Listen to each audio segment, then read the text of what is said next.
आज मी तुमच्यासाठी ते चिकन गार्लिक बनवलेलं मस्तपैकी बटरवालं. मित्रांनो तुम्ही जेव्हा ते खाल, आय, हाय, हाय तुम्ही बोलाल, "हाय गोलू दिल जीत लिया." मित्रांनो एक नंबर टेस्टी बनतं. फक्त मॅरिनेशनवरती लक्ष द्या. इथे एकदम बोनलेस चिकन घेतला, थोडा थाई चिकन घेतलं, ज्यामध्ये बारीक चॉप केलेलं गार्लिक टाकलं, लसूण टाकलाय, खूप सारी कोथिंबीर वगैरे टाकली, मिरची टाकली, त्यामध्ये थोडी ब्लॅक पेपर टाकलाय, चवीनुसार मीठ, थोडं ब्लॅक सॉल्ट टाकलाय, थोडा चाट मसाला टाकलाय, थोडा गरम मसाला, धने-जिरा पावडर टाकलाय आणि थोडा लिंबू, थोडासा चीज किसून टाकलाय, बटर किसून टाकलं याच्यामध्ये आणि सगळं मिक्स करून घेतोय. मित्रांनो मॅरिनेशन तुम्ही जितकं लाँग खेचाल तेवढं बेस्ट आहे. मी तर सांगेन रात्री मॅरिनेट करा आणि सकाळी खरंच खाऊन बघा.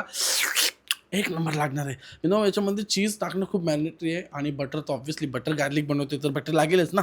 मग पूर्ण मिक्स करून घ्या आणि मी जवळ याला 7 ते 8 तास मी याला मॅरिनेट करत ठेवणार आहे. मग स्टिकला ॲड केला. आता स्टिकला ॲड करून मी फ्राय करणार आहे जेणेकरून थोडं मजेदार लागेल. नाहीतर तुम्ही नॉर्मली एक-एक पीस पण करू शकता.